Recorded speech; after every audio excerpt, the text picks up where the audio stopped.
Ankit media ప్రేక్షకులందరికీ నమస్కారం. ఈరోజు మనం ఇంటర్వ్యూ చేయబోయే వ్యక్తి మన మధ్యలో ఉన్నాడు. అతని గురించి చెప్పే కన్నా ముందు మేము నాగర్ కర్నూలు జిల్లాలో ప్రజలకు అందుబాటులో ఉన్న యూత్ లీడర్స్ ఎవరెవరు ఉన్నారని మేము ఒక చిన్న సర్వే చేయడం జరిగింది. ఈ సర్వే ద్వారా మేము ఒక 10 మందిని గుర్తించినాం. ఆ 10 మందిలో ఒకరు దానం బాలరాజు గారు. ఆయన మన మధ్యలో ఉన్నారు. ఆయనను కలుద్దాం. సార్ నమస్కారం. సార్ నమస్కారం రవి గారు. సార్ మిమ్మల్ని కలవడం చాలా సంతోషం. సార్ మేము నాగర్ కర్నూలు జిల్లాలో ప్రజలకు దగ్గర అయ్యే యూత్ లీడర్లు ఎవరెవరు ఉన్నారని మేము కొంత సర్వే చేయడం జరిగింది సార్. అందులో మీ గురించి చాలామంది మాకు చెప్పడం జరిగింది. Thank you. దాని ద్వారానే మేము మిమ్మల్ని ఈరోజు ఇంటర్వ్యూ చేయబోతున్నాం. సార్ ఈరోజు మిమ్మల్ని ఇంటర్వ్యూ చేయడానికి ముఖ్య కారణం ఏంటంటే మీరు కాంగ్రెస్లోనే ఉన్నారు. ప్రతిపక్షంలో ఉన్న వాళ్ళు కొంతమంది బీఆర్ఎస్లో కూడా చేరారు. కానీ మీరు అదే కాంగ్రెస్లో కొనసాగడానికి గల కారణం ఏమన్నా? కాంగ్రెస్లోనే అంటే బడుగు బలహీన వర్గాలను ఆదుకునేది కాంగ్రెస్ పార్టీ. ఎలాంటి పరిస్థితిలో ఉన్నా ఆర్థికంగా లేకున్నా కూడా పదవిలో పార్టీలో ఉండి కొనసాగించవచ్చు. అది తల్లి లాంటిది కాంగ్రెస్ పార్టీ. అప్పుడున్న పరిస్థితులు ఏంటంటే కాంగ్రెస్ ఇంకా లేదు అనే పరిస్థితులు అవి. అయినప్పటికీ మీరు కాంగ్రెస్తో ఆ జెండా పట్టుకునే ఒక కార్యకర్తగా ఉండడానికి గల కారణం? నాలాంటి సామాన్యమైన వ్యక్తికి కాంగ్రెస్ పార్టీయే ఒక వేదిక. ఎంతోమందిని ముఖ్యమంత్రులను ఎంతోమంది ప్రధానులను చేసినది కాంగ్రెస్ పార్టీ. సో కాబట్టి ఆ కాంగ్రెస్ పార్టీ అయితేనే నాకు మేలు అని నేను కాంగ్రెస్ పార్టీలో కొనసాగడం జరిగింది. అప్పుడు ఇతర పార్టీల వాళ్ళని, కాంగ్రెస్ పార్టీ వాళ్ళు కావచ్చు, ఇంకా ఉన్న వేరే పార్టీలు లేకపోతే మా పార్టీలో చేరండి అని చెప్పి ఏదో రకంగా ఇండైరెక్ట్గా వాళ్ళు కొన్ని ఇబ్బందులు పెట్టారు. అవేమన్నా మీకు జరిగినాయి సార్? చాలా బెదిరింపులు వచ్చినాయి. ఖచ్చితంగా పార్టీలో కలవాలని చాలా వచ్చినాయి. కానీ వాటికి ఏటి కూడా మేము లొంగకుండా ఖచ్చితంగా పార్టీతోనే కొనసాగాలని, ఎందుకంటే గుర్తింపు వస్తుంది మాకు. కాంగ్రెస్ పార్టీలో ఉండడం వల్లనే గుర్తింపు వస్తుంది కాబట్టి పార్టీలో కొనసాగడం జరిగింది. Okay sir. అయితే చాలామంది చెప్తున్న విషయం ఏంటంటే మీరు కాంగ్రెస్లో ఉన్నారు. అంతకుముందు ఉన్న బీఆర్ఎస్ నాయకులు తెలంగాణ తెచ్చింది కేసీఆర్ అనే ఒక బలమైన మాటలు వాళ్ళు బయటికి తీసుకురావడం జరిగింది. బీఆర్ఎస్ నాయకులు మాత్రం దీని మీద మీ సమాధానం? ఎంతోమంది ఆత్మ బలిదానాల వల్ల తెలంగాణ రావడం సాధ్యమైంది. అయితే అందులో ఒక భాగము కేసీఆర్ గారు ఒక ప్రయత్నం చేయొచ్చేమో, కానీ తెలంగాణ ఇచ్చిన పార్టీ కాంగ్రెస్ పార్టీ. ఒకవేళ ఆ రోజు బిల్లు ప్రవేశపెట్టి తెలంగాణ ఇవ్వకపోతే ఎవరైనా మనం ఈరోజు మాట్లాడే వాళ్ళమా? రాష్ట్రం ఏర్పడేదా ఈరోజు? కానీ వాళ్ళు చెప్పుకునేది ఏంటంటే కేవలం మా కేసీఆర్ గారు ఉన్నారు, కేసీఆర్ గారు వల్లనే తెలంగాణ మేము తీసుకురాగలిగినాం అనే విషయాన్ని వాళ్ళు ఇట్లా అనడం వల్ల ఒక సామెత గుర్తుకు వస్తుంది నాకు. అంబల్ పోసిన కన్నా ఊదుకతాగా అనేటోడు మేలన్నట్టే ఉన్నది పరిస్థితి. ఊదుకతా అనేటోడు మేలన్నట్టు. తల్లి సోనియమ్మ ఒకవేళ కాంగ్రెస్ ఆ రోజు అధికారంలో ఉన్నది కాబట్టి ఒకవేళ తెలంగాణ ఇవ్వకపోతే ఈరోజు మాట్లాడుకునే పరిస్థితి కూడా లేదు, కనీసం మాట్లాడుకునే పరిస్థితి లేదు. ఎంతోమంది ఆత్మ బలిదానాల వల్ల తెలంగాణ రాష్ట్రం. ఆ రోజు ఒకసారి మీరు ఆలోచన చేయాలి. హరీష్ రావు గారు అందరినీ ఉషకొల్పి అందరితో మాట్లాడి లేపి నేను తెలంగాణ కోసం నేను ప్రాణాలు ఇస్తాను, నేను అది చేస్తా అని చెప్పి మాట్లాడి అందరినీ రెచ్చగొట్టి తీసుకుపోయి ఆయన పెట్రోల్ పోసుకొని ఇంకా హరీష్ అనే పోసుకుంటుంది కదా ఇంకా పక్కలోళ్ళు పోసుకొని ఆయనకు వాళ్ళు అంటించుకున్న సందర్భంలో నాకు అగ్గిపెట్టే మాత్రం కూడా దొరకలేదు. ఆత్మ బలిదానాలు ఎవరి ద్వారా తెలంగాణ వచ్చింది? ఎంతోమంది ఆత్మ బలిదానాల వల్ల తెలంగాణ వచ్చింది. ఎంతోమంది స్ట్రైక్ చేయడం వల్ల తెలంగాణ, ఎంతోమంది ప్రాణాలు పోయినాయి, విద్యార్థుల జీవితాలు పోయినాయి. యూనివర్సిటీ వాళ్ళు చేసిర్రు, యూనివర్సిటీలో ఎన్నో ధర్నాలు ఎన్నో రాస్తారోకాలు చేసిర్రు. తర్వాత పెన్ డౌన్ కార్యక్రమాలు ఎంప్లాయీస్ కూడా చేసిర్రు. తర్వాత ఆర్టీసీ వాళ్ళు సమ్మె చేసిర్రు. ఎన్ని కార్యక్రమాల తర్వాత తెలంగాణ వచ్చింది. విద్యార్థుల బలిదానాల వల్ల తెలంగాణ రావడం జరిగిందని రూఢిగా చెప్పగలుగుతాం. 100%. సోనియా గాంధీ ఇవ్వకపోతే తెలంగాణ ఎక్కడ వచ్చేదంట? 100% సోనియా గాంధీ గారు తెలంగాణ ఇవ్వకపోతే ఈ రాష్ట్రంలో తెలంగాణ వల్ల లేనే లేదు. సార్ మీరు హరీష్ రావు గురించి ఒక మాట మాట్లాడారు. వాస్తవంగా పెట్రోల్ పోసుకున్నా నాకు ఇప్పటికే దొరకలేదు. ఈ సిచ్యువేషన్ మీరు ఎట్లా, ఇప్పుడు కాంగ్రెస్ పార్టీ అధికారంలో ఉంది కదా, దీన్ని మీరు ఎట్లా చెప్పగలుగుతారు? ఇక ఈజీగా అది అప్పుడు అందరికీ జనాలందరికీ కూడా అర్థమవుతారు. వీళ్ళు రెచ్చగొట్టే ధోరణితో మాత్రమే చేసిరు. వీళ్ళు రెచ్చగొట్టి శ్రీకాంతాచారి గారు ఉన్నారు. ఆయన ఒకవేళ ఆయన యూటర్న్ అంటే కంప్లీట్గా యూటర్న్ అంటే ఆయన ఆత్మ బలిదానం చేసుకున్న తర్వాతనే ఆయన ఎప్పుడైతే ఆహుతి చేసుకున్నాడో అప్పుడు మాత్రమే తెలంగాణకు ఇంకొక యూటర్న్ పాయింట్ ఏర్పడ్డది. అవును సార్. అటువంటి వాళ్ళకు 1200 మంది విద్యార్థులు ఆత్మ బలిదానాలు చేసుకుంటే ఆ 1200 మంది విద్యార్థులకు కనీసం వాళ్ళని గుర్తించి ఆ కుటుంబాలను గుర్తించి వాళ్ళకు సరైన వాళ్ళ కుటుంబం ఆదుకున్న పరిస్థితి కూడా 600 మందికి ఆదుకున్నారు. 1200 మంది విద్యార్థులు ఆత్మ బలిదానాలు జరిగిన వాళ్ళందరినీ ఎవరు ఆదుకోవాలి మరి? అది చేయలే వీళ్ళు. ఎందుకంటే కొద్దిసేపు డ్రామా చేసిండు. ఏం చేసిండు? నేను పెట్రోల్ పోసుకుంటే వీళ్ళందరూ కొంచెం అంతా అలర్ట్ అవుతారు, ఏదో చేస్తారు, వాళ్ళు చేసుకుంటారు, ఒకటి జరుగుతుంది, వీళ్ళంతా వాళ్ళు రెచ్చగొట్టినట్టు అని చెప్పి చేసిండు. దాని తర్వాత ఈయన పక్కకు జరిగిండు, ఎవరు చేసుకోవాలో వేసిండు. మొన్న కూడా అసెంబ్లీలో అదే గొడవ జరిగింది కదా. ఈయన ఏదో రెచ్చగొట్టినట్టు మాట్లాడడం, అవతలలో రెచ్చగొట్టినట్టు మళ్ళీ ఇంకోటి తీసుకురావడం, బయటికి రావడం, వాడుకోవడం, ఇదే చేస్తారు వాళ్ళు. సార్ ఇప్పుడు తెలంగాణలో కాంగ్రెస్ ప్రభుత్వం రాకముందు ఉన్న పరిస్థితులు ఎట్లా ఉన్నాయి, కాంగ్రెస్ ప్రభుత్వం వచ్చిన తర్వాత మీరు చేస్తున్న పనులు బట్టి అంతకుముందు బాగుందా, ఇప్పుడు బాగుందా? 100% ఇప్పుడే బాగుందని నేను చెప్పగలుగుతాను. ఎట్లానంటే 10 సంవత్సరాలు చేయలేనివి 18 నెలలనే రేవంత్ రెడ్డి గారు చేస్తుండ్రు కాంగ్రెస్ ప్రభుత్వం. 10 సంవత్సరాలు చేయలేనివి 10 సంవత్సరాలలో చేయలేనివి కేవలము 18 నెలలనే కాంగ్రెస్ ప్రభుత్వంలో చేసి చూపెడుతుంది రేవంత్ రెడ్డి గారు. సార్ 10 సంవత్సరాల్లో జిల్లాలు చేయడం కానీ 33 జిల్లాలుగా తెలంగాణ ఆవిర్భావం చెందడం జరిగింది. దాని మీద మీ అభిప్రాయం ఏమన్నా?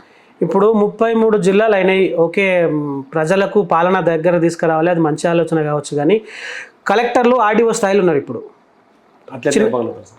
ఇప్పుడు ఒక ఎంపీ కాన్స్టిట్యున్సీలా దగ్గర ఇప్పుడు మన ఉమ్మడి మహబూబ్నగర్ జిల్లాల ఇన్ని జిల్లాలు అయినాయి.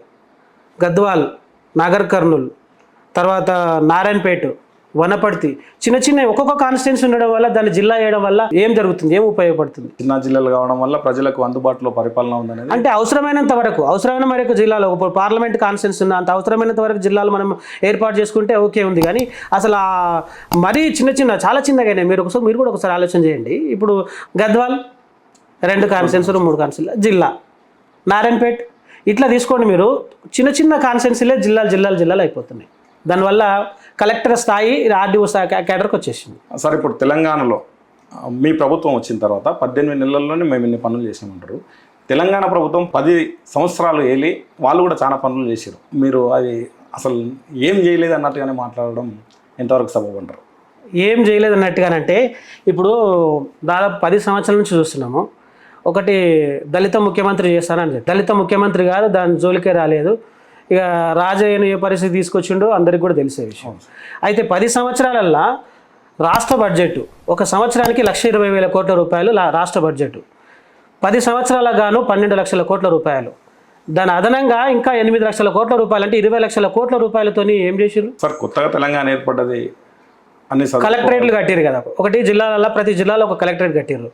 వీళ్ళ వ్యాపారం ఏందో కొన్ని యూట్యూబ్లలో మనకు తెలిసనే ఉంటుంది. ఎవరిది కేసీఆర్ గారు ఇంతకుముందుకున్న గతం ఉన్న వ్యాపారం ఏందని. ఇప్పుడు మన దగ్గర ఇక్కడ ఒక నవాబులది అప్పుడు అని కలెక్టరేట్ ఒకటి పాత కలెక్టర్ ఉండే, అటువంటి పాత కలెక్టరేట్లు అన్నీ కూల్చేయడం జరిగింది. కూల్చి ఏం చేసారు, దానికి వాళ్ళు చేసే వ్యాపారం ఏదంటే నిధులు తోవాలి, ఎక్కడైతే ఏమున్నదో అక్కడ ఉన్న మొత్తం గనులను తోగాలి, వాళ్ళు చేయాలి, ఇదే వాళ్ళ వ్యాపారం ఉన్నది. కాబట్టి ఆ జిల్లా అవన్నీ ఎక్కడైతే కలెక్టర్ ఆఫీసులు ఉన్నాయి, సెక్రటరేట్ తీసుకోండి మీరు, సెక్రటరేట్ కూడా లాస్ట్కు ఎంత భయంకరమైన పరిస్థితి అండి. మీరు చూడండి ఒకసారి సెక్రటరేట్ మొత్తం. ఎందుకంటే పాత డాక్యుమెంట్ ఏది కూడా ఉండకూడదు ఆయన ఉద్దేశంలో. పాత డాక్యుమెంట్ అంటే ఇప్పుడు ఊర్లల్లో కొంతమంది ఏం చేస్తారంటే దున్నినొందే భూమి అన్నట్టుగా ఇందిరాగాంధీ గారు ఎప్పుడో దేశం మొత్తం మీద 6 లక్షల ఎకరాలు పంచినప్పుడు, ఇందిరాగాంధీ గారి పీరియడ్లో పంచినప్పుడు ఆ పొలాలు ఇప్పుడు ఎవరైతే ఉన్నారో చాలామంది దున్నుతున్నారు. అనుభవదార కాలం అని ఉంటుంది ఒకటి, పహాని, మీరు పాత పహాని తీసుకోండి, ఒకటి అనుభవదార కాలం అని వస్తుంది. ఆ కాలాన్ని తీసేసిండు. ఎందుకు అనంటే ఈ దొరలకు ఎవరికైతే అప్పుడున్న దొరల పొలాలని తీసుకొని ఇచ్చిరు కదా, ఆ పొలాలు మళ్ళా దొరలకే చెందేటట్టు అయింది. ఇప్పుడు చూడండి, ఇప్పుడు ఏడుకోయినా కూడా మీ సేవలకు పోవాలి మనము. మీ సేవకు పోతే ఏం చేస్తారు వాళ్ళు, ధరణిలు ఉంటే మాత్రమే తీసుకుంటారు, ధరణి లేకపోతే లేదు. అంటే పాత పహానీలు ఏమైనా తీసుకుంటే ఏ పహాని కూడా పనికిరాదు.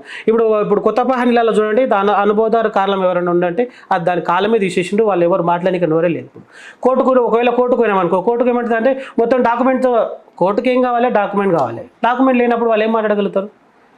ఇది చేసింది, అవకాశం లేకుండా అయిపోయింది. ఇది చేసింది. సార్ తెలంగాణలో కేసీఆర్ గారు దళిత బంధు తీసుకొచ్చి చాలామంది దళితులను ఆదుకోవడం జరిగింది. దాని మీద మీ అభిప్రాయం? చాలామంది దళితులు అంటే ఆదుకున్నట్టుగా కొంతమంది కూడా లేరు. అయితే ఇంకొక విషయం ఇక్కడ తెలియని విషయం ఏంటంటే ఎస్సీ ఎస్టీ సప్లా నిధులు ఉంటాయి. అవును సార్. సంవత్సరానికి 12,000 కోట్ల రూపాయలు. ఈ 12,000 కోట్ల రూపాయలు సప్లా నిధులు ఉండాలి ఆల్రెడీ.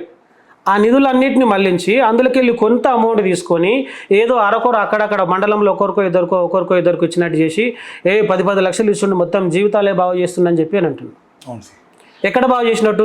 మరి వీళ్ళకు ప్రతి సంవత్సరం ఇచ్చే 12,000 కోట్ల రూపాయలు మరి అవి వాళ్ళకే అంత చెందేటట్టు చేస్తే ఇంత బాధ ఉండేదే కాదు కదా. 10 లక్షల వరకు పంచాల్సిన అవసరమే లేదు కదా. ఇంకా ఎన్నో కోట్లు ప్రతి సంవత్సరం 12,000 కోట్ల రూపాయలు అవి ఎటుపోయింది? అవి చెందాల్సిన దళితులకు చెందకుండా ఎస్సీ ఎస్టీ సప్లా నిధులు అండి అవి. ఎటుపోయినాయి అవి? కార్పొరేషన్ నిధులు ఎటుపోయినాయి? సప్లా నిధులు అది అలాగూ. కార్పొరేషన్, ఎస్సీ కార్పొరేషన్ నిధులు ఏమైనాయి? ఎస్టీ కార్పొరేషన్ నిధులు ఏమైనాయి? ఇవన్నీ జనాలకు ఎవరికి తెలియదు. ఏంటంటే ఆ టైం వరకు అరే ఇచ్చేగా 10 లక్షలు ఇస్తున్నా అన్నట్టుంది. ఏదో ఒకరికి ఇద్దరికి ఇస్తారు, ఒక ప్రోగ్రామ్ చేస్తారు, హైలైట్ చేస్తారు, అయిపోయి అంతకుమించి వేరే ఏం లేదు.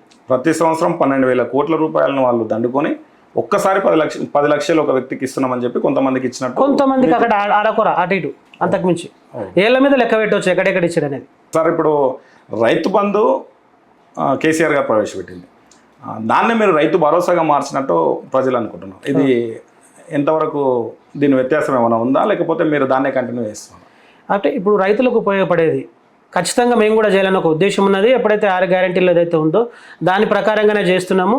ఆయన కన్నా మేలుగా మేము ఇంకా రెట్టింపుగా ఇప్పుడు ఇంకా, ఎందుకంటే లక్షల రూపాయలు అప్పు చేసి పెట్టిపోయిన తర్వాత, లక్షల కోట్ల రూపాయలు అప్పు చేసి పెట్టిపోయిన తర్వాత కూడా మళ్ళా రైతులనైతే ఆదుకోవాలని చెప్పే ఉద్దేశంతోనే రైతు భరోసా కార్యక్రమం పెట్టింది. మొన్ననే మీరు కూడా చూసారు రైతు భరోసా చేసి.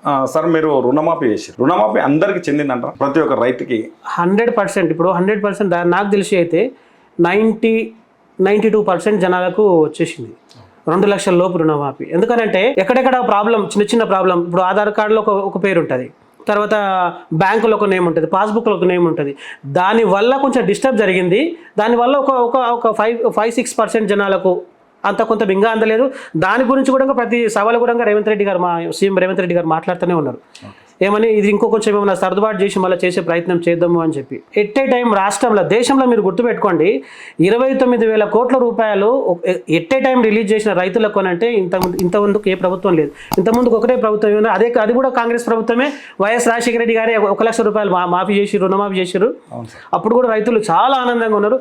దాని తర్వాత 2 లక్షల రుణమాఫీ మళ్ళీ కాంగ్రెస్ ప్రభుత్వమే చేసింది. అది రేవంత్ రెడ్డి వాళ్ళలో సాధ్యం. 2 సార్లు కాంగ్రెస్ ప్రభుత్వం ఉన్నందుకే ఈ రైతులకు రుణమాఫీ జరిగిందని మీరు 100% రైతులకు రుణమాఫీ జరుగుతుంది. ఇంకా రైతులను ఆదుకునేదంటే కనుక కాంగ్రెస్ ప్రభుత్వం అయితేనే సాధ్యమవుతుంది. వాస్తవంగా తెలంగాణలో ఫ్రీ బస్ మీరు ఇచ్చారు. ఈ ఫ్రీ బస్సు వల్ల జనాలు బాగా ఇబ్బంది పడుతున్నారని ప్రజలు లోపల గులుక్కోవడము, కాకపోతే కొన్ని మాటలు బయటకు వినిపిస్తున్నాయి. దాని మీద మీ అభిప్రాయం ఏంటి? అభిప్రాయం అంటే ఫ్రీ బస్ అంటే ఇప్పుడు వాళ్ళేమో ఆ కోణంలో చూస్తున్నారు. ఏదో అక్కడిక్కడ ఏదో కొంచెం ఇబ్బందులు దగ్గర చిన్నగా ఏదో ఎక్కే దగ్గర ఇబ్బంది అయ్యి, సీట్ సరిగా దొరకపోయి ఇబ్బంది, చిన్న గొడవలను తీసి యూట్యూబ్లో లేచి ఏదో పెద్ద యూట్యూబ్ సార్ లాగా చేస్తున్నారు. జరుగుతున్నాయి సార్, చాలా మంది అది జరుగుతున్నాయి కదా, అవి మాత్రమే తీసి చేస్తున్నారు వాళ్ళు. కానీ హైదరాబాద్ చుట్టుముట్టు పరిసర ప్రాంతాలల్లో నెలకు ఒక స్త్రీకి కనీసం 1,500 నుంచి 2,000 రూపాయలు మిగులుతున్నాయి ప్రైవేట్ ఎంప్లాయీస్కి. ఇంతకన్నా ఏం కావాలండి? ఇప్పుడు ఇట్లాంటి పరిస్థితి ఫ్రీగా వస్తుంది, మళ్ళీ అదనంగా మళ్ళీ ఆర్టీసీకి ఇన్కమ్ కూడా వస్తుంది. సార్ ఆర్టీసీని తెలంగాణ ప్రభుత్వం ఉన్నప్పుడు ప్రైవేటీకరణ చేద్దాం అనుకున్నారు, లేకపోతే దాన్ని అమ్మేద్దాం అనుకున్నారు, ఎందుకంటే లాస్లో ఉందండి. మీరు దాన్నే తీసుకొచ్చి ఫ్రీగా చేయడం, అసలు ఈ నిధులు వేరే నిధులు తీసుకొస్తారా? ఇదే నిధులు? అదే కాంగ్రెస్ ప్రభుత్వం. కాంగ్రెస్ ప్రభుత్వం అంటేనే అట్లుంటుంది, ప్రజలకు దగ్గరలో ఉంటుంది, అందరికీ అందుబాటులో ఉంటుంది. ఆయన ఆర్టీసీ మొత్తం ఆస్తులన్నీ అమ్మాలని కేసీఆర్ గారు అనుకున్నారు. అదే కాంగ్రెస్ ప్రభుత్వం ఆర్టీసీ ఉండాలి, ఇంకా మంచిగా చేయాలని చెప్పి వాళ్ళకి కావాల్సిన అన్ని వసతులు కల్పించుకుంటూ, వాళ్ళకి ఏమేమి కావాలో అన్ని ఇచ్చుకుంటూ మళ్ళా ఫ్రీ బస్సు. ఆర్టీసీ లాభాల్లోనే ఉందంటారా మీరు? 100% లాభాలనే ఉన్నాయి. వేరే నిధులు దీనికి తీసుకొచ్చి చేర్చడం కానీ అట్లా ఏం లేదు. అట్లయితే నిధులు ఇప్పటివరకైతే అట్లా లేవు, జరగలేదు. మన జిల్లాకు వస్తే, జిల్లాలో కాంగ్రెస్ పరిస్థితి అంటే ఇప్పుడు ప్రజలకు దగ్గర అవుతున్న నాయకుల్లో కొంతమందిని మేము చూస్తున్నాం. మీకు ప్రజలు దగ్గర అవుతున్నప్పుడు మీరు డబుల్ బెడ్రూమ్ కానీ ఇల్లు శాంక్షన్ చేసినప్పుడు దీని నుంచి మీకు ఏమైనా స్పందన ఎట్లా వస్తుంది? చాలా బాగుందండి స్పందన. ఎందుకనంటే 10 సంవత్సరాలల్లో కేసీఆర్ గారు డబుల్ బెడ్రూమ్ ఇండ్లు ఇస్తాం, మేము అది ఇస్తాం, ఇది ఇస్తామని చెప్పిండు. ఇంకొక మళ్ళీ ఆయన డైలాగ్ ఉంటుంది, ఒక డైలాగ్ ఏంటంటే, అరే అత్త వస్తుంది, అత్తుంటే అల్లుడు వస్తే అత్త చీరేడ మార్చుకోవాలి, మేకలేడ కట్టేసుకోవాలి, పశువులేడ కట్టేసుకోవాలి, పెద్ద డైలాగ్ చెప్తాడు. మరి ఆ అత్తలకు ఇప్పటివరకు ఏ అల్లుళ్ళు రాలేదా? ఇప్పుడు నాకైతే అర్థం కాదు. కానీ కేసీఆర్ గారిది అంటే అప్పుడు చెప్పిన మాటకి ఇప్పటికీ మన్మన్లు కూడా రావాలి, 10 ఏళ్ళు కదా అయిపోయింది. మరి అట్లా చేసిరు. కానీ వెంటనే కాంగ్రెస్ ప్రభుత్వం వచ్చిన 18 నెలలు కాకనే వస్తుంది. వెంటనే ఇప్పుడు ఇందిరమ్మ ఇల్లు అనే పేరుతో ఏదైతే ఉన్నాయో ప్రతి ఊర్లలో ప్రొసీడింగ్లు ఇచ్చినాము, ప్రతి ఊర్లలో నడుస్తుంది, వర్క్ నడుస్తుంది. ఇంకా కొన్ని ఆల్రెడీ పైలట్ ప్రాజెక్ట్ మీద ఏవైతే ఉన్నాయో కొన్ని మండలాల్లో కొన్ని విలేజ్ సెలెక్ట్ చేయడం జరిగింది. అవి కూడా కంప్లీట్ కావాల్సిన త్వరలో ఓపెన్ కూడా జరుగుతుండొచ్చు. సరే, ఇవి లబ్ధిదారులకే చేరుతున్నాయా, లేకపోతే ఏమన్నా కమిషన్లకు ఆశపడి అటువంటి ఏమైనా జరుగుతున్నాయా? ఒకటి, రేవంత్ రెడ్డి గారు ఎంత మంచి నిర్ణయం అంటే, ప్రజాపాలన కదా ఇది, ప్రజాపాలనలో డైరెక్ట్ కమ్యూనికేషన్ ఉంది. మళ్ళీ ఓకే. ఇక్కడ ఏ చిన్నది కూడా ఏమైనా అవును లబ్ధిదారులు ఏమైనా ఇబ్బంది పెట్టేటట్టు ఏమైనా చేసినా కూడా డైరెక్ట్ కమ్యూనికేషన్ ఉంది. ఏ ఒక్కరు అట్లా జరిగితే కూడా ఇమ్మీడియట్గా పార్టీ నుంచి సస్పెండ్ కానీ వాళ్ళు ఏ విధమైన కూడా అటువంటి దానిలకు పాల్పడితే అట్లా చేయడానికి ఎంబడే ఉంది. అట్లా 100% జరగదు. మీరు అన్నట్టుగా ఒకటే విషయం ఏంటంటే ఇప్పుడు ఎక్కడైతే అంటే లబ్ధిదారులు కరెక్ట్గా జరుగుతుందా లేకపోతే ఇంకా వేరే జరుగుతుందంటే 100% వాళ్ళకే జరుగుతుంది. ఇంకా మేమంతా లిస్ట్ అవుట్ చేస్తున్నాము. ఎందుకంటే ఫస్ట్ ఎవరైతే నిరుపేదలు ఉన్నారో వాళ్ళకి ఇల్లు లేదో వాళ్ళకి మాత్రమే ఆ ఇందిరమ్మ ఇండ్లు ఫస్ట్ అది చేస్తున్నాము. ఒక వాళ్ళతో మాట్లాడి ఎవరికైతే అవసరం ఉందో వాళ్ళతోనే ఆల్రెడీ ముగ్గులు కూడా ఓపించేస్తున్నాం, పనులు కూడా స్టార్ట్ చేస్తున్నాం. సార్ ఇప్పుడు మన జిల్లాలో మీరు లబ్ధిదారులకు ఇండ్లు చేకూరుతున్నాయి అంటున్నారు. ఇప్పుడు పంచాయతీ ఎలక్షన్లు వచ్చే అవకాశం. అవును. ఈ ఎలక్షన్లను ప్రజలు ఎట్లా చూస్తారంటారు? మీరు దాని మీద ఎట్లా మీ పని ఎట్లా ఉండబోతుంది? ఎట్లా ఉండబోతుందంటే 100% మేము చెప్తాం. ఎందుకంటే చేసే ప్రభుత్వము కాంగ్రెస్ ప్రభుత్వం, ఏదైతే మాట ఇస్తుందో ఆ మాట నెరవేర్చుకునే ప్రభుత్వం కాంగ్రెస్ ప్రభుత్వం. వాళ్ళకు తెలుసు. అంటే ఇప్పటివరకు కూడా మేము ఎందుకంటే వెళ్ళి మేము మాట్లాడతాం, మేము కూడా చెప్పగలుగుతాం. ఎందుకంటే ఇప్పటివరకు చేసినవి అన్నీ కూడా ఉన్నాయి. 18 నెలలు, కేవలం 18 నెలలు అండి. ఆ విషయం మేము వాళ్ళకి చెప్పగలుగుతాం. అమ్మ 18 నెలలు వచ్చింది గవర్నమెంట్ వచ్చి, ఇప్పటికే అన్నీ చేసింది. రుణమాఫీ చేసింది, రైతు భరోసా చేసింది, ఉచిత కరెంట్ ఇచ్చింది, సిలిండర్ ఇచ్చింది. ఇక ఇప్పుడు ఇల్లు కూడా ఇస్తున్నాం. 3.5 సంవత్సరాలు ఉంది. ఇంకా చాలా ఉన్నాయి చేయించేది. ఖచ్చితంగా 100% మేము భరోసా ఇస్తాము, మేము చేస్తామని చెప్తాము, వెళ్తాం, ప్రజల దగ్గరికి వెళ్తాం, వాళ్ళు మమ్మల్ని ఆదరిస్తారు. ఇప్పుడు పంచాయతీ ఎలక్షన్లో మీరు 100% రిజల్ట్ తీసుకురావడానికి మీరు ప్రయత్నం చేస్తారు. 100% ప్రయత్నం చేస్తారు. ప్రజలు మిమ్మల్ని ఆదరిస్తారంటారా? 100% ఆదరిస్తారు. అందుకు వాళ్ళకి కావాల్సినవన్నీ చేసినప్పుడే కదా ఆదరించేది. ఒకవేళ చేయకపోతే కదా ఆదరియండి. 100% ఇప్పుడు మా రేవంత్ రెడ్డి గారు, మా ముఖ్యమంత్రి రేవంత్ రెడ్డి గారు చేస్తున్నారు. ఊళ్ళల్లో అన్ని జిల్లాలలో కాన్స్టిట్యున్సీలలో ఉన్న ఎమ్మెల్యేలు అందరూ అందుబాటులో ఉంటున్నారు. ఇంకా మళ్ళీ మా నాగర్ కర్నూలు ఎమ్మెల్యే మా కూచుకుల రాజేష్ రెడ్డి గారు అయితే నిరంతరం ప్రజల్లోనే ఉంటాడు.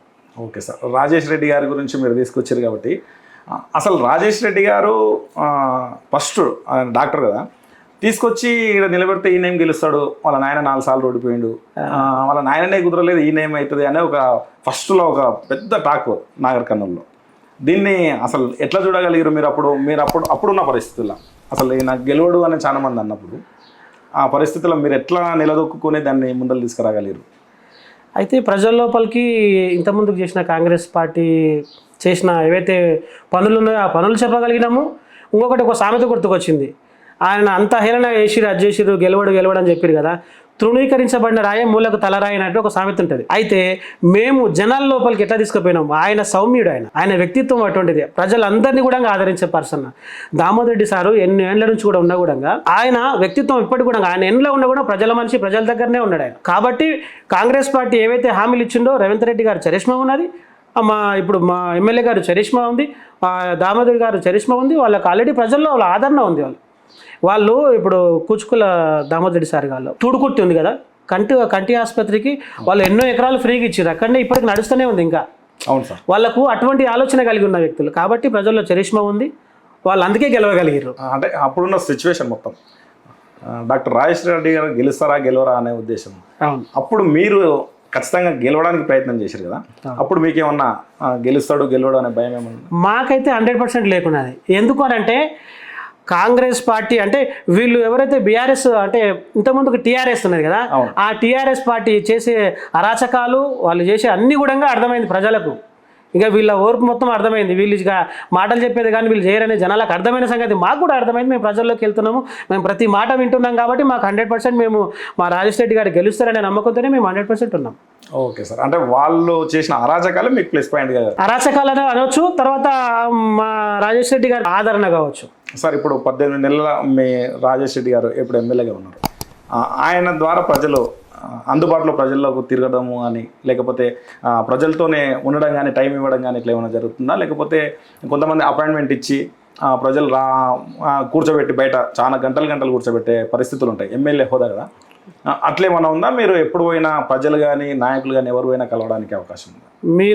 మీకు చిన్న ఎగ్జాంపుల్ చెప్తా. నార్మల్ మీరు ఒక నార్మల్ నెంబర్తో కాల్ చేయండి, మీరే నార్మల్ నెంబర్తో నార్మల్ పర్సన్గా కాల్ చేయండి.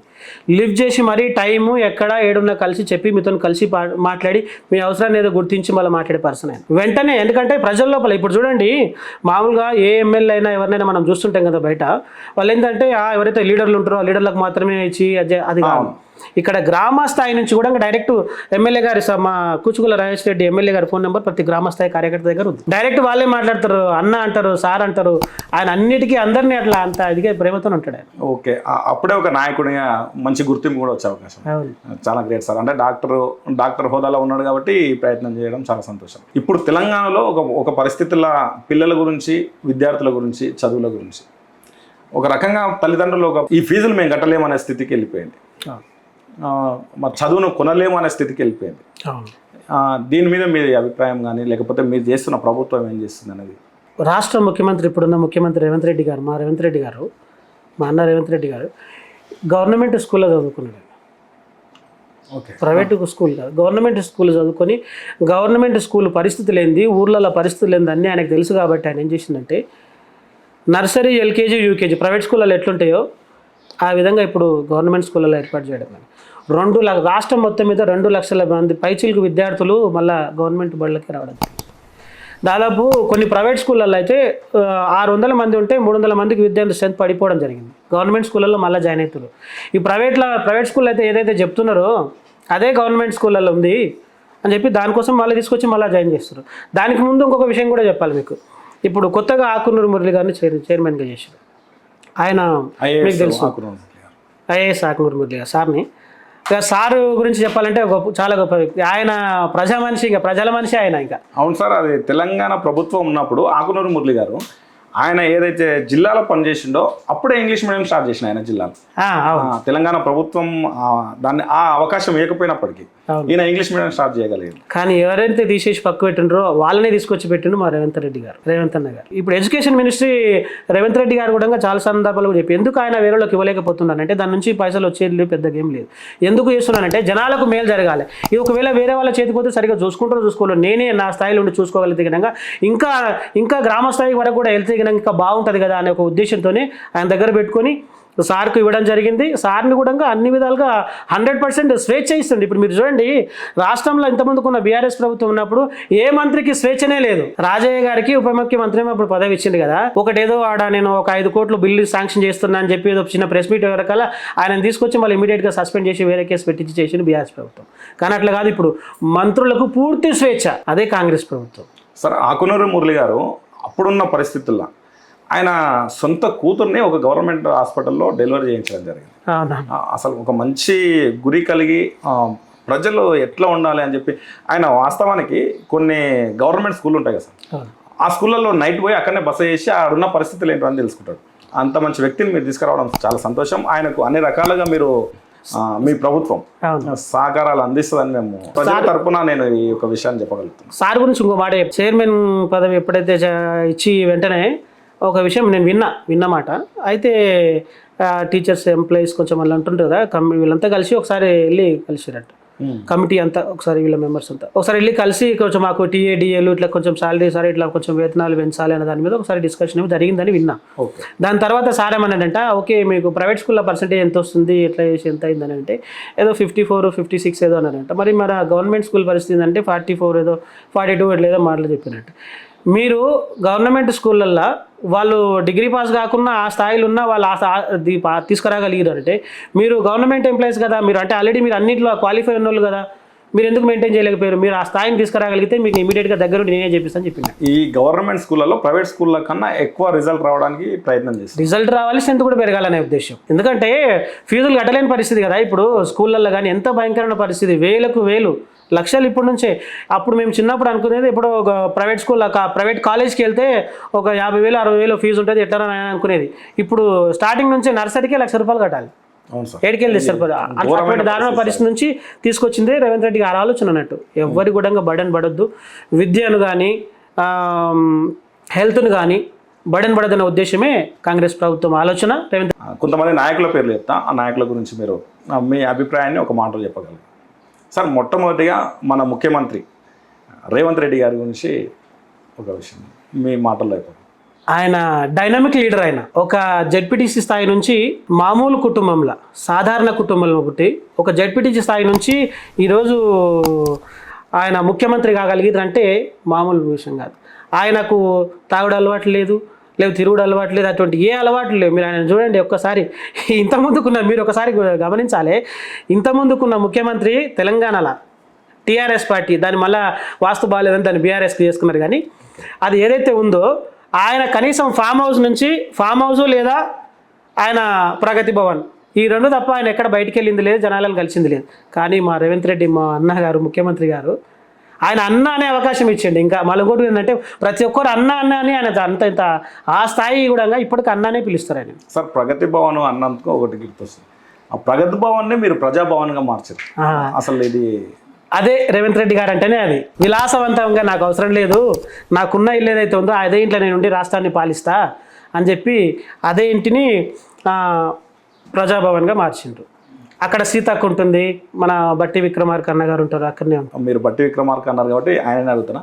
బట్టి విక్రమార్క గారు తెలంగాణ ముందు నుంచి కొంచెం తెలంగాణ వచ్చిన తర్వాత కానీ ముందు కానీ మీ పార్టీ అధికారంలో రాకముందు కానీ ఉన్నప్పుడు కానీ ఇప్పుడు వచ్చిన తర్వాత ఆయన గురించి మీరు ఆయన గురించి అంటే 100% ఆయన ఆ స్థాయిలో ఉండి పాదయాత్ర, వైఎస్ రాజశేఖర రెడ్డి గారు ఒక చరిష్మా బట్టి విక్రమార్క గారు ఉంది. ఆ పంచకట్టు, ఆ జనాల లోపలికి వెళ్ళడము, మాట్లాడడము, ఆదరించడము, అవన్నీ ఉన్నాయి.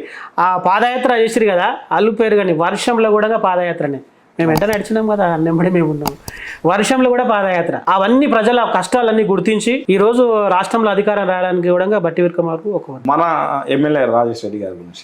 ఎమ్మెల్యే రాజేష్ రెడ్డి గారు అంటే ఎప్పుడు ప్రజల మనిషి. ఆయన ప్రజలు ఎంబడే ఉంటాడు, నిరంతరం ప్రజలు ఎంబడే ఉంటాడు. ప్రజల మనిషి. Right sir. Malli Ravi sir ఇప్పుడు మన ఎంపీగా ఉన్నారు. మల్లి రవి సార్ గురించి మీరు ఏమన్నా అంటే మీకు మీ మాటల్లో చెప్పగలుగుతారు? ఒక సింగిల్ వర్డ్ చెప్పగలిగేది ఏంటంటే, ఏ సమస్య అయినా ఆయన ఇంటి మెట్లు దాటక ముందుకే సమస్యను పరిష్కారం చేసి పంపించే వ్యక్తి ఆయన. మెట్లు దాటక ముందే అంతే, మళ్ళీ వేరే మూడో మాటనే లేకుంటుంది. అది మళ్ళా ఏదో మా కాంగ్రెస్ పార్టీలు వస్తేనే చేస్తాము, మాకు తెలిసిన పిల్లలు వస్తేనే కాదు. మీరు టెస్ట్ చేయండి ఒకసారి వెళ్ళి. సమస్య ఉందని ఏ పార్టీ నుంచి అయినా సరే. ఇప్పటికి మేము కలుస్తుంటాం కదా, బీజేపీ వాళ్ళు వస్తారు, బీఆర్ఎస్ వాళ్ళు వస్తారు, అందరు వస్తారు ఆయన దగ్గర పని చేయించుకోవడానికి. నాయకుడు ఒక అధికారంలో ఉన్నప్పుడు ప్రజలకు ఎట్లా ఉండాలో ఆ విధంగా ఉండగలుగుతారు. చాలా ఆయన చేసే దాంట్లో అంటే ఇంకా చెప్పనే వద్దు అసలు. ఆయన పని లీడర్ అంటే లీడర్.